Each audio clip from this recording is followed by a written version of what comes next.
All right, guys, so this is how I got my NFT stolen. Yes, this was a tragic incident.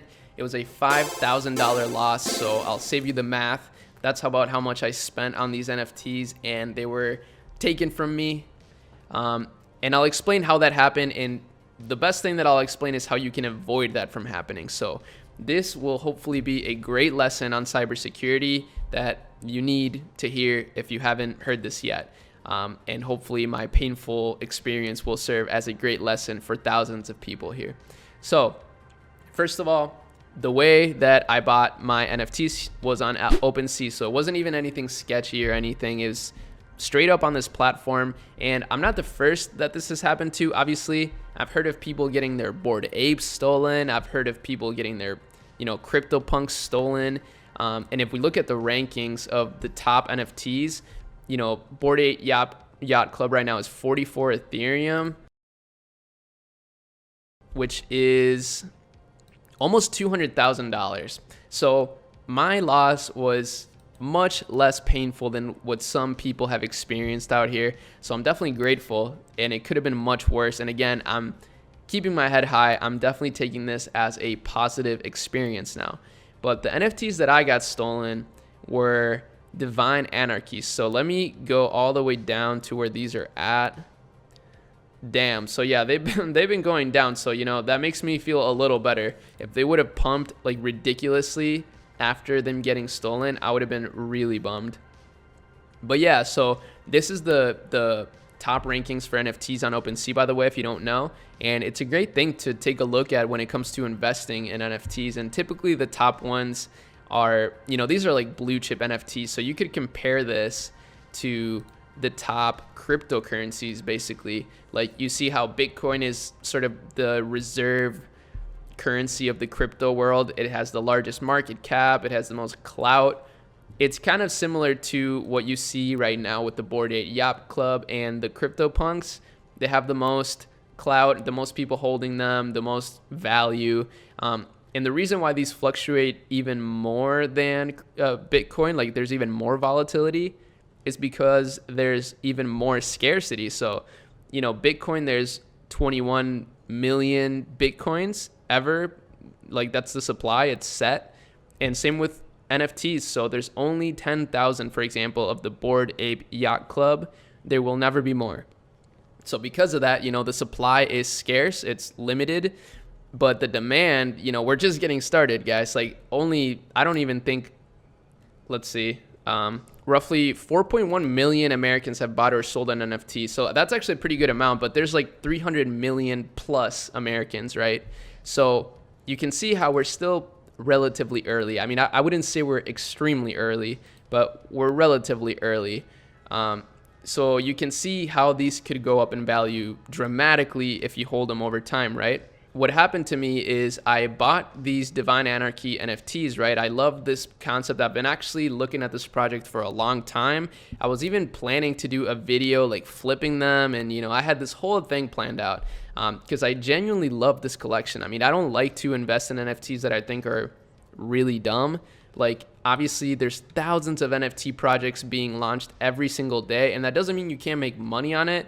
But here's my piece of advice is if you didn't get in on the mint price, it's gonna be really hard to make money with a lot of these NFT projects because most of them are just pump and dumps. Like they're not genuine communities. That's the first thing that you need to do to keep yourself safe is obviously buy NFTs that first of all either you think are really cool or that you got in on a mint price or that is like already an established community. So for example, buying like a Mutant 8 Yacht Club like last week or something would have been a good idea. This isn't like, it's not just hype, right? Like this is probably here to stay. Whereas something like, let's see, I mean, I'm just picking something randomly here. So, if this is a collection you own, don't take this the wrong way. I have no idea. But let's say the crypto unicorn market. I mean, 0.4 floor price is actually pretty good, I guess. But there's not a lot of volume being traded. And yeah, so this is something that like I would be skeptical to invest in right now because first of all, I don't know what it is, so zero research. And second of all, it's already been minted and it's already going for like kind of a pretty steep price. So most of these people are reselling their mint prices. Therefore, it's just not a good idea to buy. But if you would have bought this on the mint, then yeah, that's like literally like a guaranteed way to make money, because most people do buy the secondary, buy in the secondary markets. There's a lot of people that will buy this for sure, but you don't really want to be one of those people always. So that's the first thing. Now, what happened to me is I actually did buy on the secondary markets. I did miss the mint on this. So, but here's the caveat, is that I love this collection. I'm a big anime fan. I mean, I love a wide range of animes, and this was the first actual anime collection that I thought was really cool. This is the other collection that I'm in right now that I think is pretty cool. So yeah, this was the first, and like this was my introduction to anime profile pic projects. I was like, oh man, this one's really cool. I tried to get it in on the mint, which was like a few months ago now. I wasn't able to do it. Oh my god, Nala's going crazy right now.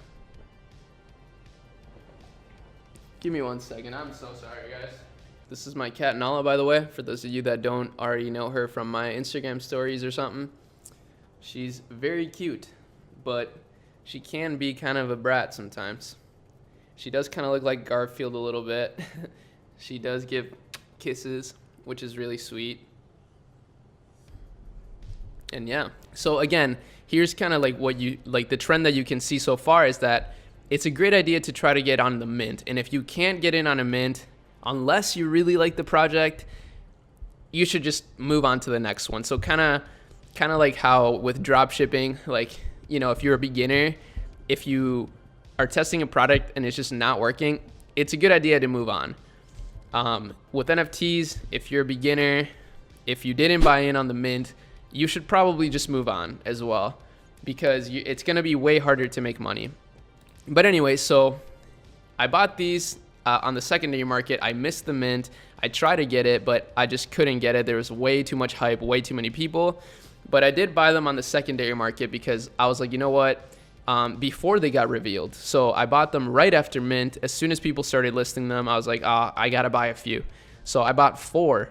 I just really love the art. So I figured I'm going to hold these for a long time. I'm not just going to, you know, flip these. I'll just hold them for at least 6 months or something. And I started, and then once they got revealed, I actually got some really good ones, and I was super hyped. I started to get really great offers. I even got an offer for 0.4 Ethereum, which at the time was almost 2K. So I was very, very hyped with my decision. I loved my Divine Anarchies, and yeah, it was just really exciting. But what my mistake was that I actually shared the ones that I had on my story. So I posted it on my story. I was really excited about it. So I went on Instagram, classic influencer move. I was like, oh, look at my NFT. Stupid decision, really stupid decision, because then somebody was able to see exactly which one I owned. And then from that, they were able to determine exactly what my wallet address was. And then here's kind of the dumbest thing that I did is I actually had my MetaMask wallet seed phrase saved on my computer. So I never put it in anywhere. I never gave it to anybody. Obviously, step number 1, this is the rule of thumb of crypto that you need to learn, especially when it comes to NFTs. Never share your seed phrase with anybody.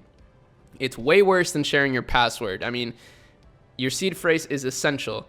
So never share it with anyone, never put it in anywhere, and apparently don't even keep it on your computer. So if you have it in a text file on your computer, for example, get it out of there, or just start a new wallet, honestly. That's what I did. So I had mine saved on my computer. I thought it would be safe. I even had it in a Dropbox. I use my computer all the time, so I figured this would be a decent place to store it. It was super dumb. Never do that. I didn't know though. I thought that was safe enough, but yeah, it wasn't. So days later, right after buying these, after sharing it on my story, being really hyped about it, I log in one day, a few days ago, and I look at my wallet and I see that all my NFTs are gone. So, yeah. So, and then I see that this person, however they did it, I mean, they must have just I mean, it's actually probably not that difficult after they know who I am, after, they probably did some cross checking here and there. They figured out who I was through my story. They figured out my wallet address. So then, I don't know, it was probably pretty easy to get me to download some sort of file, and they had some malware go into my computer, checked out my seed phrase, and boom, stole that shit from me. So they transferred all 4 of my divine anarchies to themselves, actually, and then instantly sold them. And yeah, it was awful. So it was terrible. There's really nothing you can do about that. I mean, that's one of the downsides of decentralization in crypto, is that once something like that happens to you, you're screwed. There's no one you can call. There's no one out, you can't just call your bank to freeze your transactions. No, it's over. It's done. So huge lesson learned. Huge painful lesson learned on cybersecurity. And that's actually how I'm taking it. I mean, obviously it's copium, but it's the truth. And I mean, this is just the type of mindset I have. I was very upset about it, but I quickly, approached it and looked at it as a cyber security lesson. So I've paid, $7K in the past for people to mentor me on things. I've paid probably $30K plus on mentorship / courses. So a $5K cybersecurity lesson, I guess, wasn't that crazy, right? And what I'm thinking about is I'm just happy that these people didn't steal my crypto. I have a lot that could have gone wrong, right? I have a good percentage of my net worth into crypto. So the fact that, they didn't hack some sort of my actual long-term holds and not just my NFTs, man, I'm really grateful. And yeah, I agree. Karma's going to get them. Fuck the people that are doing that. That's super petty. But you know what? In the end, I actually talked to a cybersecurity expert after that. I was like, what do I need to do for this to never happen to me again? And these are the things that they shared with me. So first of all, never, if you can, I mean, this isn't necessary, but if you can, never use the same computer that you use to browse the internet and stuff as your crypto computer. It's just not a good idea, because the thing is, especially those of you like myself that have Shopify businesses, we're constantly downloading new applications. We're constantly downloading new Google Chrome extensions, random new things. And the thing is, people could easily attach some sort of malware to things like that. And you would have no idea, right? I had zero idea that this was going on. So that's the first lesson. Never, just try to keep a separate computer if you can. So now I'm using my Mac. So I have another computer. This is my Razer right now. You're seeing me on my Razer, but I have another computer that's my Mac. And this is now the computer that I'll be using strictly for crypto trading. And yes, that's the first step. Now, second step, have multiple wallets with different seed phrases, and never store your seed phrase on your computer. Never. Unless you encrypt it. But even then, it's probably just a better idea to have it saved somewhere else.